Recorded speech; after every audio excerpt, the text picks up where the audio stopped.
You prioritize presence. That means when I'm in the room with somebody, we should have each other's attention. It's my children or it's somebody else. We need to prioritize that presence. And then the second thing, which you mentioned, which is to be a good role model, because our children need mentoring. That's a different subject. They need to be mentored. You can't mentor when you're not living it out. That's hypocrisy. And kids see right through it. They see, as you mentioned, do as I say, not as I do. And that's not going to achieve your goals. It's not going to achieve your goals, regaining focus and finding balance in your home and receiving the blessing of reconnecting. So we do need to be good role models. And so parents just need to take this seriously. Revolution of common sense. Revolution of common sense. A revolution of common sense. Truth was once common sense, but today, truth is uncommon.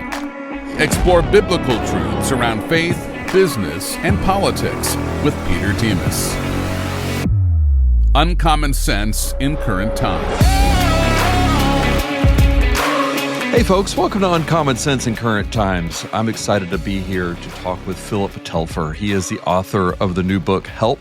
The Smartphone Ate My Family, A Parent's Survival Guide for the Digital Age. Phillip is the president of Media Talk 101. It's a non-profit ministry which helps families pursue biblical discernment in the age of screens. He's also the author of Media Choices, the writer and producer of the award-winning documentary Captivated, which is finding freedom in a media captive culture. He also founded the Christian Worldview Film Festival and Filmmakers Guild, and he serves as the teaching pastor at Living Water Fellowship in Bulverde, Texas, which is near San Antonio. So Phillip, thank you so much for being on the show. I appreciate you being here. Thank you, Peter. I'm glad to be on with you. So before we kind of get into this, I like to kind of just start with an overall part of the problem and the solution. I think a lot of times I know I have a tendency of just kind of bypassing what the problem really is and start talking about the cure when some people don't even realize that there is a disease. So kind of what do you see right now is kind of the problem that we see with smartphones, with this new digital age we have in families? Sure. I've been doing this for over 20 years. And so I started before there were smartphones. And so you can, you see the change real quickly. And one of the biggest problems is this culture of distraction from what's most important in life. We're losing focus. So we need to regain focus. We're losing balance in life. And it's deeply affecting youth. A lot of people don't realize that the average child, according to the CDC report, 10 to 12-year-olds watch over 6 hours of media that's entertainment media per day. When you get into that middle school range, the 13 up to 15, it's a whopping 9 hours. And then after that, it drops down to about 7.5 hours for the ages 15 to 18. And, so that's an issue with teens, but adults aren't doing much better. It shocks me to see the statistics that now we check our phones on average 205 times a day. They call it checking behavior. So we're constantly distracted, and it's really disrupting relationships between parents and children, relationships between people and God. And so there's a problem, and it's not getting any better. It's getting worse. One of the things that I have to do for my quiet time in the morning and when I read my Bible is I have to leave the phone in a separate room.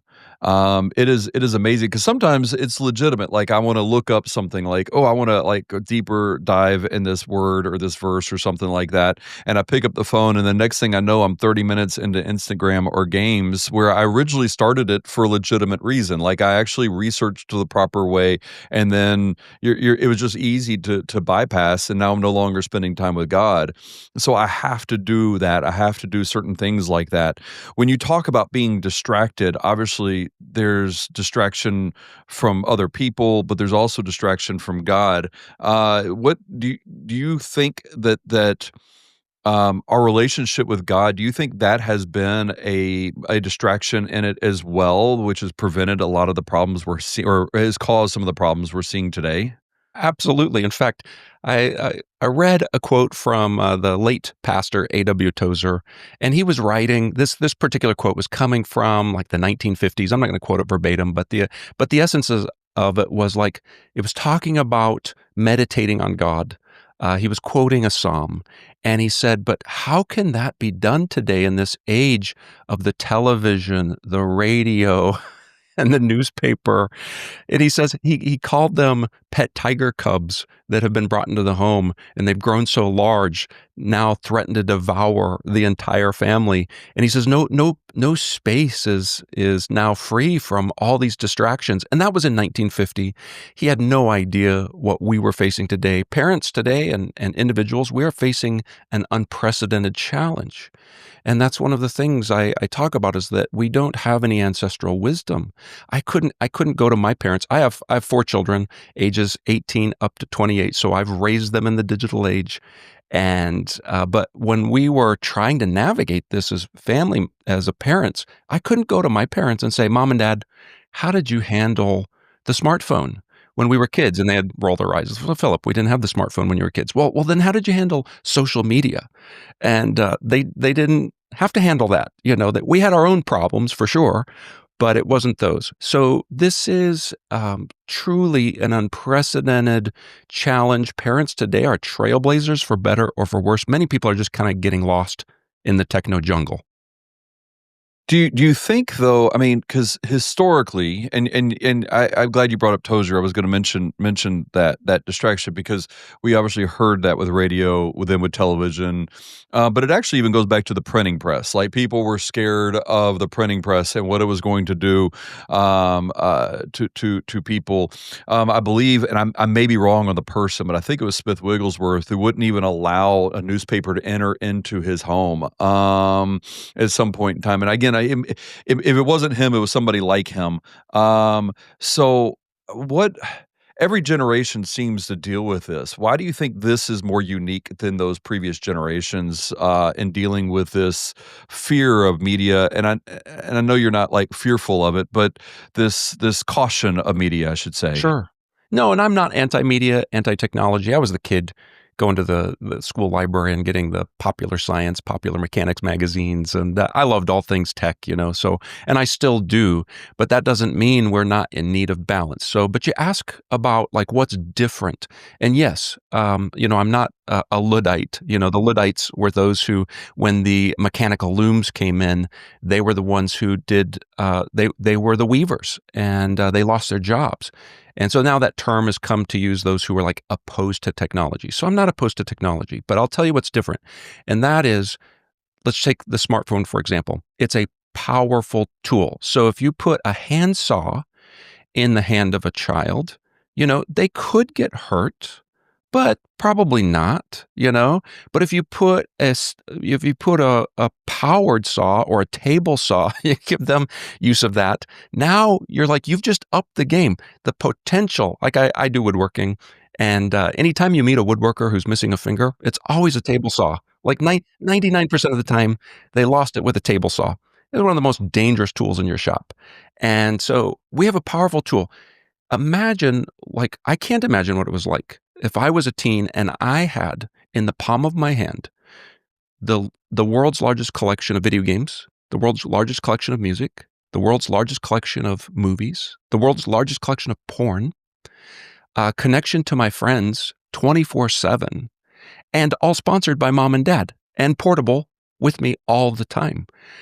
So that's what's unprecedented. It's a powerful tool, and I love my smartphone.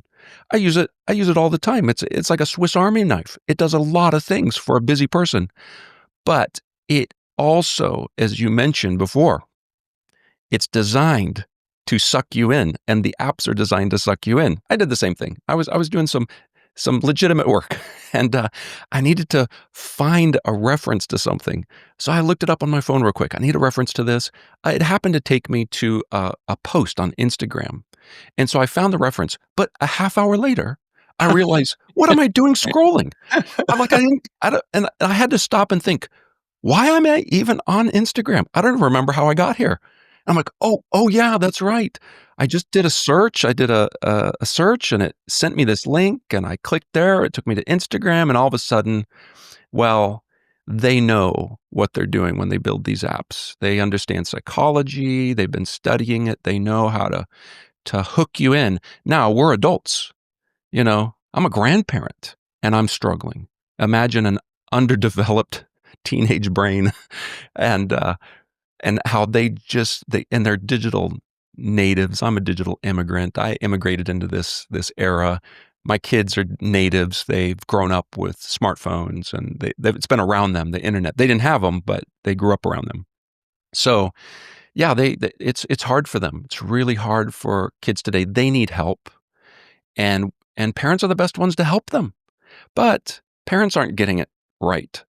We're struggling, and we need to gain wisdom, and we need to pass it along to the next generation because this isn't getting any easier.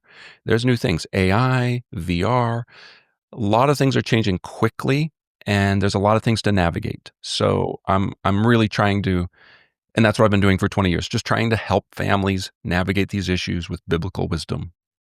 So I guess part of the question then, I'm glad you kind of brought this up because the issue isn't just with our family, with our kids, because my kids are in your same range. I have 21 and 23-year-old, and we battled. Whether it was the iPod, the video iPod. I remember my son sneaking it into his room at night and getting in trouble from it, and I was so angry I tried to break it in two and I couldn't. I was more angry about that, I think, than anything else. I mean, I've dealt with the same things I think you're talking about, but the problem too from parents is, and I catch myself again doing this as well. We don't model behavior we're expecting of them. It seems like it should start with us. Yes.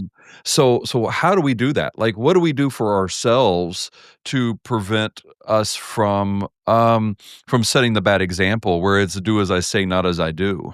Sure. Well, first of all, you have to have a goal. You have to recognize that there's a problem, and you have to recognize that you have a problem. So if you're not recognizing that it's a problem, here's an example of this. I came across a new word that it's a mashup, and it's called phubbing. So it's a mashup of phone and snubbing. And it's often done, most often, between parents and children. The parents are on their phone and their children are trying to get their attention, and they can't get the attention of mom and dad because they're glued to their phone. So that's called phubbing. You're phubbing your children. Your phone snubbing them. You're not prioritizing their presence. Well, so that first you have to have a goal, and the goal is, okay, yeah, we've lost focus. We need to regain focus. Where things are out of balance. We need to, once you do that, then there's a lot. The Bible talks about self-control. It's one of the Christian virtues. It's one of the fruits of the Holy Spirit. And there's ways to get the help of the Holy Spirit to have self-control, and there's ways to just be disciplined. And so once you have a goal, and maybe a lot of parents' goals today are like, well, I want my kids to be tech savvy. I just don't want them to behave like zombies. It's like, well, okay, that's an okay goal, but maybe we should get a little more nuanced than that. But we do need to model it. And so that's in my book, I have 10 tips for taming tech. And that's that's one of the number one things after prioritizing presence. And so you prioritize presence. That means when I'm in the room with somebody and we should have each other's attention, it's my children or it's somebody else, we need to prioritize that presence. And then the second thing, which you mentioned, which is to be a good role model, because our children need mentoring. That's a different subject. They need to be mentored. You can't mentor when you're not living it out. That's hypocrisy. And kids see right through it. They see, as you mentioned, do as I say, not as I do. And that's not going to achieve your goals. It's not going to achieve your goals for regaining focus and finding balance in your home and receiving the blessing of reconnecting. So we do need to be good role models. And so parents just need to take this seriously. And that's why I wrote my book, Help, the Smartphone Ate My Family. Yeah, it's a lot of tips for managing this with your kids and your teenagers. But a lot of the book is just like you're saying, how do we as parents get this in order in our life first, so then we can begin to guide our children and help them?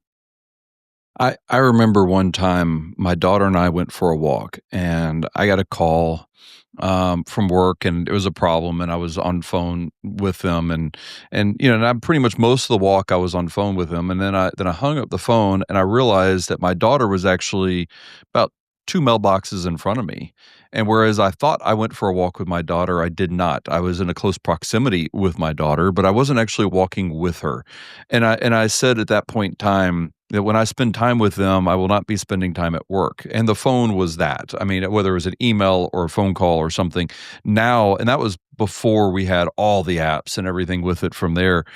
Um, uh, Again, sometimes we use the phone for legitimate purposes, and we need the phone for legitimate purposes. So it doesn't seem practical for me to always put the phone away and just leave it at home. Even though it's funny because the times where I do and I go to the grocery store, I feel better. Like it's unreal. But it doesn't seem like it feels like that I have to have it for all other functions of my life.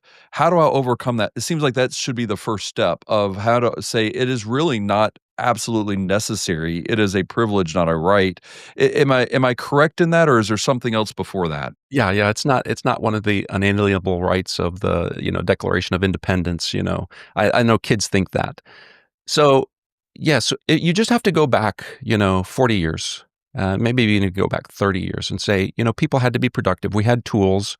We had business tools. We had phones. The computer was emerging. There was typewriters. There was all those things that a busy person and even someone who's productive needs that can help with productivity. That's the beauty of technology. So it can help us to be very productive. But if you imagined before the smartphone, uh, what before it was portable, what what it would have looked like if you were packing around all that stuff with you all the time. Could you imagine? You'd have to have a cart and a generator, and you'd have to have your computer in there, and you'd have to have a phone and a really long line because it wasn't wireless.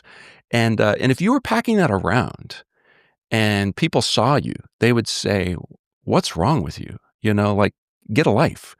But see, now it's become so normative. I remember, because I'm a digital immigrant, I remember when cell phones first started being used by adults, not by kids. And you'd have the person who would have it in a restaurant. And they would be like, they'd be gloating about it, like, "Ooh, I got a cell phone." So they'd get out their cell phone and they'd be like talking really loud. And the other 99% of people who didn't have cell phones yet would just be like glaring at the person like, "I can't believe, like, put that thing away. We're trying to have dinner. We don't want to see that." And that has suddenly changed because culture has changed. So we're dealing with a huge cultural shift, and there's no easy path ahead. I mean, the bottom line is this is a challenge. This is a huge challenge. But I believe we can take little steps just to say, okay, we're going to prioritize presence. I'm going to be a better role model. Again, just being aware that there's a problem and then coming up with some action steps. Let me have some. So here's a direct answer to your question. Phone-free zones. Set aside time. The dinner table is a good one. Have a phone-free zone around the dinner table. Oh, that reminds us, we should be having dinner together as a family, at least once a day. A lot of parents are neglecting that. So we have kind of a systemic problem in the household. So we need to get back to the table, get our families gathered around the table, put your phones away. I know some grandparents that have a basket and they collect their grandkids' devices at the door, so the kids can't have these devices, and they groan and they complain, but then they have a great time because you fill that space with better things. And that's another principle. We need to trade up. I'm not sure if you're familiar with the story Kyle McDonald, the red paperclip story. It's a great one. If people haven't heard about this is like Yes, yes, 2005. yes, yeah. Yeah, he Please, had this. yeah, He was a describe that blogger, and he too. says, "I'm Yeah. gonna. My goal is to take this red paperclip, and I'm gonna keep making trades until eventually I get a house or an island or a house on the island." And it took him a year and 14 trades, and he eventually had traded up that paperclip for a house. So replace something with less value with something with greater value.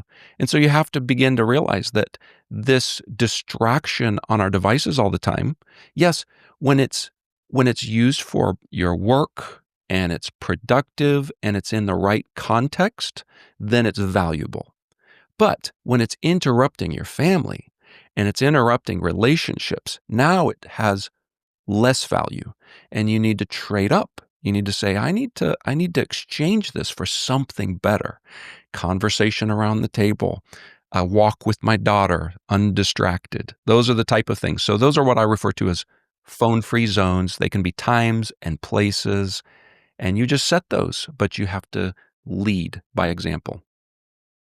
I, the other piece of it that I see that seems to be a problem, and I would start it with our generation. I think it's really bigger with the Gen X's, and then obviously as it goes down, which is this idea that boredom is a bad thing. And like, what do we do if we're bored? And the phone helps with that. So I can't stand in line anymore. Waiting for 4 minutes for something is a problem because I'm used to click and get my answer right away. I don't have to spend time doing something else. There is this fear factor involved in being bored. I remember everywhere I went, I used to always bring books with me because I was afraid I'd be bored if I had to like go to the DMV. I brought a book. Now I don't have to bring a book. I got my phone and I can do whatever I want to with it. I was in a lot of trouble, so I was in Saturday schools all the time growing up. I got suspended from school, and I had to, so you learn how to make use of like 4 hours of doing nothing. And if you didn't, I felt like I was going insane. It seems like now that is the worst thing in the world for anybody to think. Even I don't even want my kids to be bored. I don't want my kids to learn how to suffer through boredom. Do you think that's an important practice to learn how to be bored to overcome some of these problems we have with the media? Yeah, and it's so funny because a lot of people don't realize that boredom was not even in the English lexicon when the first dictionary, the Webster's dictionary, the 1828, if you looked up the word bored in the Webster's 1828, it's there. But you'll see described an auger boring a hole through a piece of wood. So so boredom is a state of mind, and it was not even considered. There was something that was more, My common, goodness. which was called tedium. Life is just tedious. And I'm like you, like we've lost the opportunity for reflection, and I fear that this generation doesn't even know what that is, quiet reflection. When I went to the school bus stop and you're waiting for the school bus back in the '80s, you Mhm. know, you have 10, 15 minutes. You're just sitting there, and what are you doing? You're thinking about the day, you're looking at the birds, you're looking at the sky, you have to have some time of reflection and thought because there was nothing to really occupy that all the time. That's one of the huge shifts. Like you said, we have now been trained and we're uncomfortable with silence. We're uncomfortable with having to be alone inside our heads. And not only is that helpful to have quiet, but also when we talk about our relationship with God, that's what A.W. Tozer was talking about. That's eroding. And people don't know, and especially young people today, don't know what it's like to be still. And it's going to take some reset, because that's all they've known. And so it's kind of scary. So yes, one of the we that's one of the 10 tips for taming tech. Do not try to solve boredom with screen time. Better yet, give your kids other things to do. I'll give you an example. We said no to a lot of things when my kids were growing up, but I have to say yes to other things. So when my son was about 11 and I know he's going to start getting interested in things like video games and the internet, and I decided I'm going to preempt it and I'm going to say, hey, let's do something together. So we started woodworking, wood turning in particular. And what I didn't know is that my older daughter at the time would become interested in it, then all my kids would become. So I trained all my kids in woodworking. And for 10 years, they sold their products at a local farmer's market. And I was with them every Saturday and at least one day in the shop every week. And it cost me more time, money, and energy to do that rather than let them just veg out in front of a screen. And that's always going to be the case when you trade up. So, but also, again, if they were bored, they're like And the tendency is to like, well, let's just veg out in front of a screen. It's like, no, let's make sure they have something accessible. Hey, look, there's paper and pencils over there. We have a house full of books. We've got so many books. I had to get a bigger house just to contain our books. And, you have, when they're little, you've got Legos, you've got, and so we need to stop trying to resolve boredom, because that's just a state of mind. And it's not a real symptom. It's not a real thing. It's just an attitude. And so that attitude can change by just saying, hey, just okay, you're bored. We'll go do something, or just sit quietly and reflect on life. Look at this, go count birds or something, flying by. But we default to that, and we think it's some crime to let your child be bored. Of course, when I was little, it was probably the same way in your household. Mom just sent us outside if the weather was good. And it's like, don't come back till dinner. And we got things to do. Now, sometimes we got in trouble, but I'll tell you what, the trouble you can get into playing outside is not nearly as bad as the trouble kids are getting to online and on phones and in video games. And so we're overly cautious about outdoor play, and we're not cautious enough about internet time.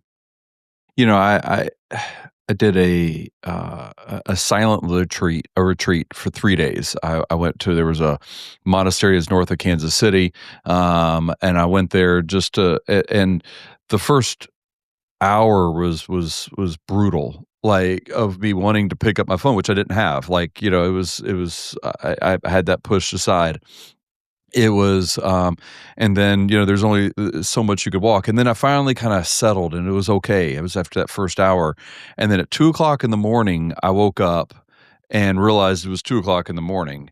And I was like, what do I do now? Like, what do I do? And I mean, I've flipped out. Like, it was the worst little period. And I kept trying to force myself to go back to sleep. And I finally again settled it down. But after on the third day, when I was flying home, the noise was bothering me. Like, all this chaos and noise was really getting under my skin, and it just took 3 days to get that reset on it. Is there a way that we can do that? Maybe not to that extreme, but maybe do a digital fasting or a digital Sabbath or something of that nature. Is there a way that we can do that to help us as parents and as kids, or as a family unit, to do something along those lines? And how do we do that? And then how do we set it up successfully where it's not like I'm gonna like, I have to have my phone on me now. My father has dementia. He is in long-term care. I need to have the phone on me to make certain that they don't call with some other type of issue. But so I have it kind of like they can get through my do not disturb. But at the same time, like, how do we do it and still deal with the practical issues that are surrounding us right now? Yes, absolutely. I've been actually a big fan of screen fasts and media fasts, or what's now referred to as a media detox, for more than 20 years. In fact, that's why I started my nonprofit ministry, Media Talk 101. I was 17 years old and a new Christian. And nobody really had ministries like Media Talk 101. Nobody was actually telling me about this, but my heart was so cluttered, and the Holy Spirit was just nudging me to take a break. And I'd never heard of such a thing. So this had been 1990. And so I decided I was going on a 2-week break from all entertainment and media. Of course, back then it was the Nintendo game system. I didn't have the internet. It was the radio. It was television. It was movies. And so I took a 2-week break on my own. Never heard of anybody doing this. What happened during those 2 weeks is my life was transformed in such a powerful way. For one, that peace. They actually cracked me up, because when you talk about 3 days, there's something they call the 3-day effect. It actually takes about 3 days for the body to unwind from all the agitation to our nervous system, from all the stimulation from screens. So when you go on vacation, you need at least 3 days. And about the third day, things start to settle in. And same thing with a screen fast or a media detox. Now, you do have to be mindful, like you said, we have to figure that out. And so there isn't like a right or wrong way to do it. The most important thing is that you say, what can I do that can minimize this impact of screens And how can we do that as a family? So come up with a plan. I have on our YouTube channel, I've got tons of stories of people and families who have gone on screen fasts. One of them, and one of them is the Engstrom family. He's a programmer. He works with computers. That's his job. But he takes his family on a 30-day media fast every year, I think. Wow. And the kids talk about the benefits to them. I got a skateboarder. I got a video of a skateboarder who he had heard me speak at his school, and he decided, I'm going to go on a media fast. And it just revolutionized his life. So the thing to remember is that this is actually going to be a blessing to you, not just a burden. If you go into it thinking, how am I going to do this?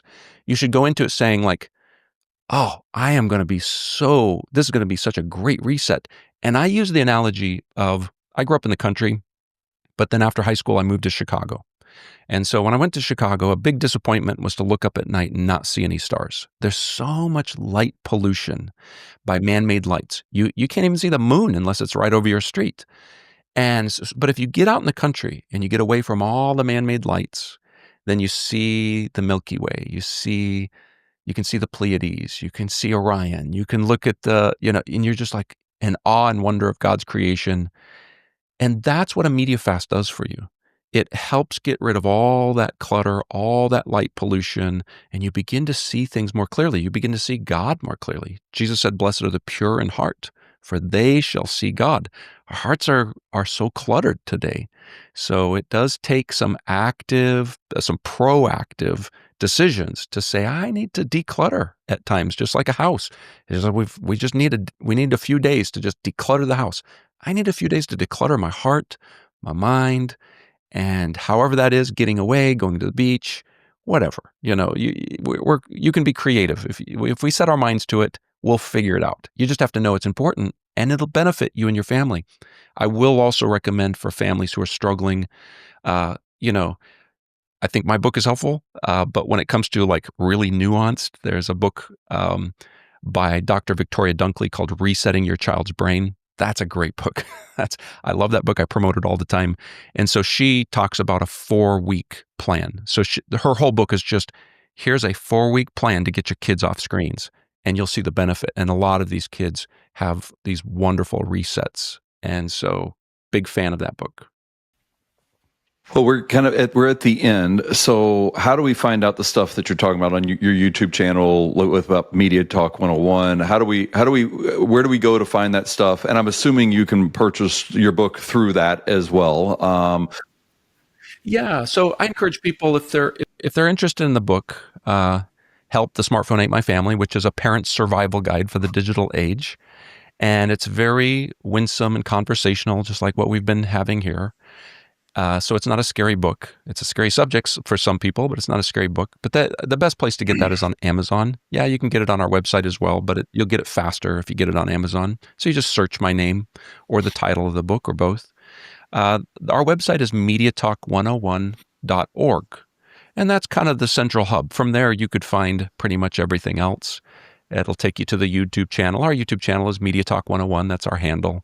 So yeah, if you like to read, I've got books. If you like to watch, we've got videos, and including our award-winning documentary Captivated is on our YouTube channel. You can watch it for free.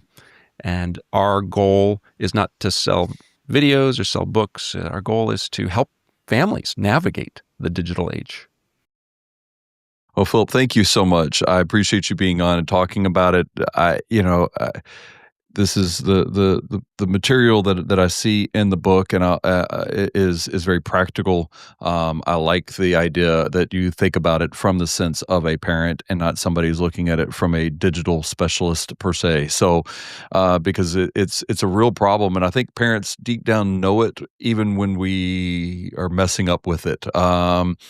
We just don't always know exactly what to do with it. So, I thank you so much for taking the steps to do stuff with it and to be able to point parents in the right direction and to make it practical without making it too legalistic, without eliminating it altogether. So I thank you so much for doing all of that. Well, thank you for doing what you do. I appreciate it. All right. Well, God bless you and your ministry. You also.